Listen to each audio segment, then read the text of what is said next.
안녕하세요. 엑소로 권재영입니다. 긱뉴스 18번째 팟캐스트입니다. 긱뉴스는 소프트웨어 개발, IT, 스타트업 뉴스를 전문으로 하는 웹사이트입니다. 주소는 news.hada.io입니다. 이 팟캐스트는 긱뉴스에 올라온 뉴스를 좀 더 알기 쉽게 설명하고 있어요. 애플, 구글, 팟빵, 파티, 네이버 오디오 클립에서 들어오실 수 있고요. 유튜브에서는 화면과 함께 감상하실 수 있습니다. 오늘 말씀드릴 뉴스들은 긱뉴스 위클리에서 뽑은 거고요. 긱뉴스 웹사이트 가셔서 상단에 위클리 메뉴를 클릭하시면 제가 매주 월요일 아침에 지난 한 주간 올라왔던 긱뉴스 중에서 중요한 것들만 뽑아서 이메일 뉴스레터로 발행을 하고 있거든요. 그 긱뉴스 위클리 75호에서 뉴스들을 뽑았습니다. 그래서 오늘 전달해드릴 뉴스는 총 5가지입니다. 첫 번째, 내가 2020년에 배운 52가지. 두 번째, 프론트엔드 체크리스트. 세 번째, 오픈소스 검색 엔진 타입센스. 네 번째, 파이어베이스의 오픈소스 대체제인 슈퍼베이스 공개 베타. 다섯 번째는 리얼월드라고 하는 풀스택 실전 블로그 예제 코드. 그럼 긱뉴스 팟캐스트 시작하겠습니다. 첫 번째 뉴스는 내가 2020년에 배운 52가지라는 글이에요. 톰 휘트웰이라는 사람이 예전엔 더 타임즈의 기자였다가 지금은 저술가이자 컨설턴트로 일하고 있는데, 이 사람이 2014년부터 내가 올해 배운 52가지라는 글을 계속 적었어요. 한 해가 52주니까 매주 한 개씩 새로운 걸 배우고 그거를 정리해서 연말에 글로 내보내는 이런 작업들을 7년째 해온 거죠. 그래서 7번째 글이에요. 근데 이 리스트가 굉장히 재밌어서 제가 그 중에서 재미난 것들만 좀 골라가지고 번역을 해놨는데, 다시 또 그 중에서 몇 개만 얘기해 보려고 합니다. 1번은 대부분 도시에서는 암컷나무에서 떨어지는 열매를 처리하기 비싸기 때문에 수컷나무만 심는다고 합니다. 저도 잘 몰랐는데 찾아보니까 나무가 다 암수 구분이 되는 건 아닌데, 암수 구분이 되는 나무들이 있고, 특히나 그 암나무들만 열매가 떨어지는데, 열매가 맺어서 떨어지면 도시 미관을 해치기 때문에 수컷나무를 많이 심는다 그래요. 근데 수컷나무의 문제는 꽃가루를 날리는데, 그 꽃가루 때문에 사람들이 기관지염 아니면 비염 이런 알레르기성 질환이 더 많아지고 있다라는 글이에요. 근데 요거 보고 나서 저도 궁금해서 찾아보니까 국내에서도 은행나무 같은 경우, 은행나무가 암나무에서만 은행이 떨어지는데 은행 냄새가 굉장히 독하잖아요. 그래서 숯나무로 교체를 한다. 근데 숯나무 교체하면 꽃가루 알러지가 더 많이 발생한다라는 그런 뉴스가 있더라고요. 근데 그 기사에 그런 게 있었어요. 일본은 40년 전에 전국 가로수에 있는 은행나무, 암나무를 다 숯나무로 교체했는데, 교체하고 나니까 길거리는 깨끗해졌는데 매년 봄철과 가을철 꽃가루가 너무 날려서 일본 국민들의 한 50% 정도가 이 꽃가루 알러지를 겪고 있다고 얘기를 합니다. 근데 우리나라 사람들은 은행나무 꽃가루에 대한 알러지가 한 5% 정도로 보고되고 있어서 아주 일본처럼 많지는 않은가 봐요. 근데 이것도 그래서 아주 효과적이진 않다라는 게 요 기사의 내용이었어요. 돈도 많이 들고. 저는 그거에 대한 뒷얘기보다는 이런 암수 구분이 있고, 도시 입장에서는 암컷나무보다 수컷나무를 심는 게 미관에는 좋지만 기관지염엔 더 나쁠 수 있다라고 하는 그 사실이 굉장히 흥미로웠고요. 6번이 지난 10년간 가장 많이 팔린 서적 10권의 주인공은 모두 여성이고, 그중 앞에부터 7개, 탑 7개의 책의 작가도 모두 여성이다라는 글이 있었습니다. 찾아보니까 1번부터 1등, 2등, 3등이 다 그레이의 50가지 그림자 1부, 2부, 3부가 1부가 1500만 부, 2부가 1000만 부, 3부가 930만 부 이렇게 팔려가지고 그게 1, 2, 3등을 차지했고요. 지난 10년간 팔린 책 중에서 미국에서 정말 많이 팔린 거죠. 4등이 수잔 콜린스의 더 헝거 게임. 이거 영화로도 많이 보셨을 거예요. 5등이 캐서린 스토켓의 더 헬프. 흑인 가정부 얘기를 다룬 소설이고, 영화도 똑같이 더 헬프라는 제목으로 나왔죠. 6등이 폴라 호킨스의 더 걸 온 더 트레인. 이게 똑같이 걸 온 더 트레인이라는 영화로 나왔고, 필러 영화죠. 7등이 질리안 플린의 곤걸. 요거 한국에서는 영화 개봉명이 나를 찾아줘 였죠. 그래서 1번부터 7번까지가 다 여성 작가예요. 1, 2, 3등이 한 작가고, 4, 5, 6, 7이 다 여성 작가고, 8번이 존 그린의 더 폴틴 아워 스타즈. 요거는 영화 개봉명이 안녕 헤이즐이에요. 9등이 스티그 라르손의 용문신을 한 소녀, The Girl with the Dragon Tattoo. 영화 밀레니엄 시리즈의 일부고요. 밀레니엄 여자를 증오한 남자들이라고 해서 영화 개봉을 했습니다. 10등이 베로니카 로스의 다이버전트. 이것도 시리즈로 영화가 쭉 됐죠. 근데 보시면 이거 다 진짜 주인공이 여자입니다.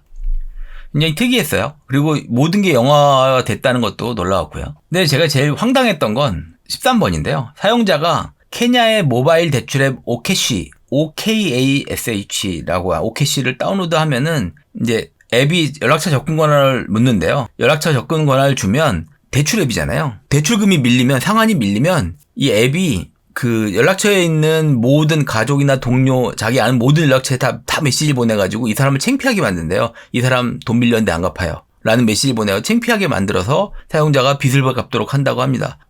되게 충격적이었어요. 야, 이건 너무한데? 라고. 그리고 17번. 투발루라는 국가 수익의 10%는 트위치 TV와 같은 TV 도메인 수익에서 나온다고 얘기를 합니다. .tv라고 하는 도메인 되게 좋아 보이잖아요. 근데 그걸 찾아보니까 투발루가 하와이와 뉴질랜드 사이에 있는 섬인데 인구가 11,000명이래요. 근데 인구가 11,000명인데 투발루의 국민총생산 GDP가 약 6천만 달러, 그러니까 700억쯤 되는데 투발루가 .tv 도메인을 베리사인에다가 그 운영권을 줬대요. 근데 베리사인이 투발루에다가 내는 돈이 1년에 500만 달러, 60억 원씩 준다고 합니다. .tv, 트위치가 가장 유명하죠. 트위치.tv. 요 TV 도메인으로 투발루가 벌어들이는 수익이 1년에 60억씩 된다는 거죠. 근데 베리사인하고의 요 계약이 2021년에 끝난대요. 2011년에 10년 계약을 해서 내년에 끝나는데 그러면 또 누구하고 또 협약을 해가지고 얼마큼 벌지는 모르겠어요.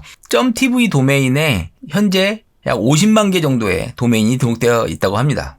.tv 괜찮은 것 같아요. 이런 식으로 도메인 장사하기에는. 한국은 .kr이 쓸모없어 보였지만 예전에 플리커가 FLIC.kr 해가지고 플리커라는 도메인으로 썼었죠. 한국도 이렇게 잘 쓰면 도메인 이름으로는 괜찮게 쓸 수 있을 것 같아요. 그래서 전체 리스트는 한번 웹사이트 가서 보시면 좋겠는데 이게 너무 재밌더라고요. 이렇게 요즘은 예전에는 책이나 신문 방송을 통해서 뭘 봤다고 하면 요즘은 이제 이렇게 흘러가는 재미난 뉴스들을 페이스북이나 트위터나 온갖 커뮤니티에 글로 이렇게 새로운 것들을 접하게 되잖아요. 그러면 사람들이 와 신기하다 라고 생각만 하고 넘어가는데 이걸 한번 적어봐서 매년 나도 한번 이렇게 해봐야겠다라는 생각이 들더라고요. 그래서 제가 내년부터는 한번 이걸 정리해보고 연말쯤 돼서 긱뉴스에다가 이런 식으로 내가 2020년에 배운 52가지를 올리면 사람들이 댓글로 쭉 모아보면 굉장히 재밌을 것 같아서 한번 이 긱뉴스 팟캐스트를 들으신 분들이나 긱뉴스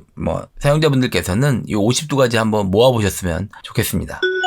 두 번째 뉴스는 프론트엔드 체크리스트라고 하는 웹사이트예요. 그러니까 서비스를 오픈하고 났을 때 이제 서비스를 공개하기 전에 체크해야 될 것들이 여러 가지 있는데 백엔드 단에서 보안 체크도 하고 여러 가지를 하겠지만 프론트엔드 개발자가 서비스 런칭 전에 체크할 것들이 쭉 있을 텐데 요거를 보기 쉽게 쭉 정리해 놓은 게 요 프론트엔드 체크리스트라고 합니다. 보시면 하나하나 보면서 나 이거 잘 해놨어 라고 하면 독타입이 HTML5냐 캐릭터셋은 UTF-8로 돼 있느냐 이런 식으로 한 다음에 체크하면은 그걸 리스트로 해가지고 내가 우리 웹사이트에 대해서 할 걸 체크를 다 했습니다 라고 하는 것들을 볼 수 있게 되어 있어요. 요거 한 번씩 보시고 지금 운영하시는 서비스들이 뭐 되어 있나 보셨으면 좋겠어요. 그 중에서 저는 꼭 봐야 된다는 게 독타입, 캐릭터셋, 그리고 타이틀과 데스크립션, 서치엔진 옵티마이제이션 할 때 항상 중요하게 얘기하는 게 타이틀은 웹사이트의 모든 타이틀은 다 달라야 된다. 내 페이지에 어떤 데이터를 보여주는지 명확하게 명시되어야 된다라고 하는데 우리나라 웹사이트들 타이틀이 저 인덱스 페이지부터 저 밑단 페이지까지 다 같은 사이트들도 굉장히 많거든요. 타이틀은 다 달라야 됩니다. 이게 왜 중요하냐면 서치 엔진에서 타이틀이 보이기 때문이죠. 타이틀과 데스크립션이 보이는데 그게 모든 페이지가 달라야지만 검색 엔진이 봤을 때 서로 다른 데이터로 보이고 검색 엔진 사용자가 우리 페이지를 볼 때 명확하게 볼 수 있게 되는 거죠. 그리고 꼭 추가해야 되는 걸로 저는 요즘 페이스북 오픈그래프 태그들을 항상 얘기해요. 오픈그래프 태그는 페이스북에 URL이 공유될 때 이쁘게 보이는 데이터를 제공하는 건데 이 페이스북 오픈그래프는 신경을 써주지 않으면 안 나오거든요. 물론 페이스북은 오픈그래프가 없으면 웹페이지를 읽어가서 타이틀이랑 데스크립션을 읽고 페이지의 이미지를 가져다가 표시하긴 하는데 근데 페이스북 오픈그래프 이미지 1200에 630짜리 이 이미지를 딱 이쁘게 넣어주면 보기가 굉장히 괜찮거든요. 그래서 페이스북 오픈그래프하고 트위터 카드 요 두 개는 우리 웹사이트의 URL이 페이스북에 트위터에 공유되었을 때 어떻게 보일 건가를 잘 정리해 주는 거라서 꼭 세팅해 주셨으면 좋겠습니다. 긱뉴스에 가보시면 긱뉴스는 URL이 페이스북이나 트위터에 공유될 때 자체 요 페이스북 오픈그래프 이미지랑 트위터 카드 이미지를 동적으로 생성해서 넣고 있거든요. 요거는 별도로 제가 구현을 해서 넣었는데 웹사이트를 운영하신다고 하면 소셜 이미지를 이쁘게 만드는 것도 중요한 것 중에 하나니까 꼭 한번 확인해 보셨으면 좋겠습니다.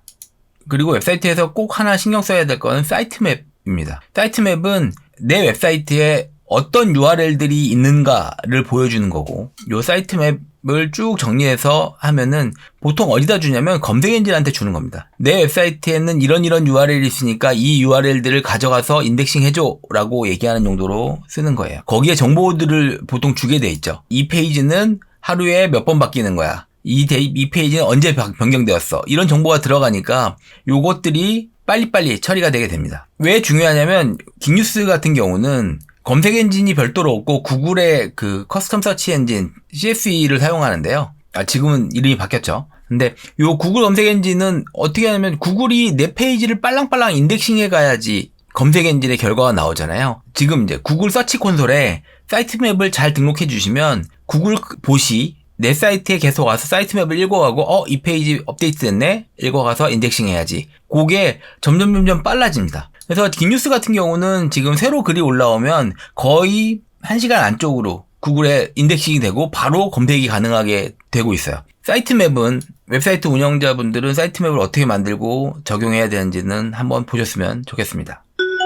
세 번째 뉴스는 오픈소스 검색 엔진인 타입센스입니다. 검색이 빠른 웹사이트에 보면 글자 하나만 쳐도 결과들이 탁탁탁 튀어나오는 것들을 볼 수 있는데요. 검색 트래픽을 줄이기 위해서 검색어를 다 친 다음에 엔터 쳐야지만 결과가 나오는 게 아니고 글자 하나 칠 때마다 결과가 빨리빨리 바뀌는 사이트들을 보신 적 있을 거예요. 그거를 구현한 겁니다. 물론 이거는 어떤 검색 엔진을 써도 되는데 요 타입센스 검색 엔진은 요거 C로 작성해가지고 굉장히 빠르게 처리해서 일라스틱 서치는 설치가 좀 복잡했는데 굉장히 간편하게 설치할 수 있고 자체 호스팅도 가능한데 클러스터링해서 검색 엔진이 다양한 데이터를 더 많은 트래픽을 쉽게 받을 수 있도록 잘 만들어진 오픈소스 검색 엔진이에요. 요거를 이용한 사이트가 한번 보시면 제가 그 글을 공개한 다음에 하나 더 올라온 게 얼마 전에 데이터 분석용으로 한 200만 개 정도의 레시피 데이터셋이 공개된 적이 있었거든요. 그거를 이 타입센스 개발팀이 가져다가 자신들의 타입센스 클라우드 위에다가 요 200만 개 레시피를 올린 거예요. 가서 검색해보면 글자 하나하나 칠 때마다 바로 그 레시피들이 쭉쭉 바뀌어가지고 금방 올라오는 것을 보실 수 있습니다.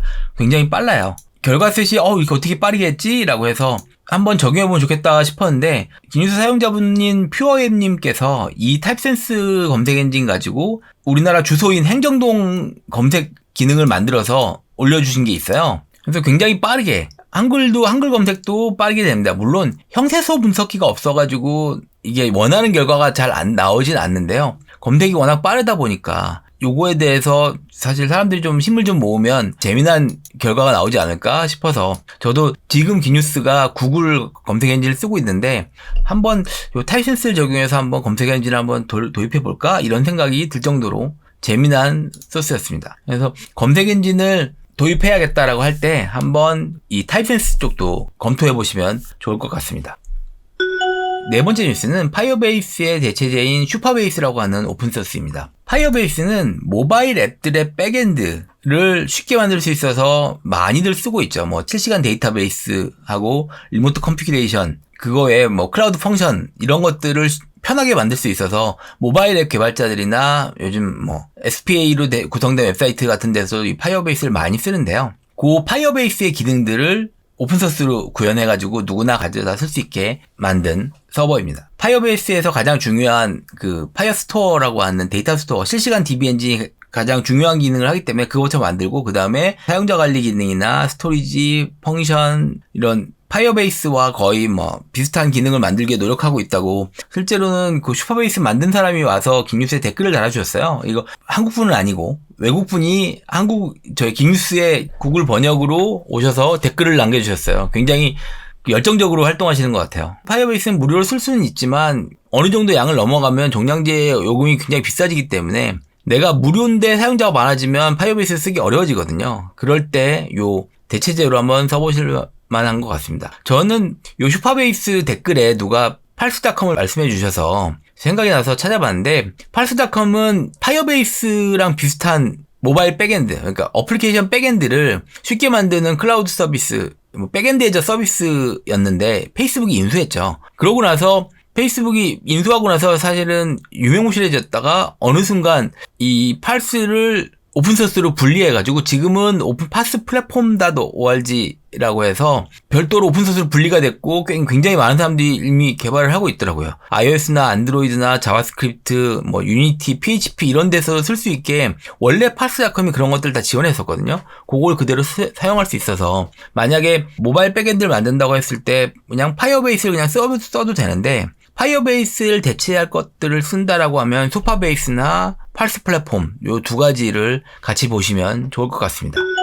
오늘 마지막 뉴스는 리워럴드라고 하는 예제 코드인데요. 근데 재밌어요. 이 리워럴드는 미디엄 블로그 서비스 있잖아요. 해외에 요즘 뭐 많은 기술 글들이 많이 올라오는 미디엄 블로그 서비스를 그걸 클론해가지고 다양한 프레임워크로 똑같이 만들어보는 오픈소스 프로젝트입니다. 프론트를 뭐 리액트, 앵귤라, 뷰, 스벨테 뭐 이런 식으로 대부분 것들로 한번 다 구현해봐서 29가지 예제가 있고 백엔드는 뭐 노드와 익스프레스, 고, 넥스트.js, 장고, 라라벨, 플라스크, 스프링, 레일즈 아니면 AWS 람다까지 해가지고 41가지의 백엔드 코드가 있어요. 그러니까 똑같은 블로그 서비스를 다양한 프론트와 다양한 백엔드로 다 개발을 했는데 요게 API를 프론트 백엔드 연결하는 API를 똑같이 맞춰놨기 때문에 API가 정확하게 고정돼 있어요. 뭐 유저를 호출하면 어떻게 제이슨 데이터를 어떻게 보내준다. 뭐 글을 가져올 때는 어떤 제이슨 데이터 어떻게 가져온다. 요게 다 스펙으로 만들어져 있어서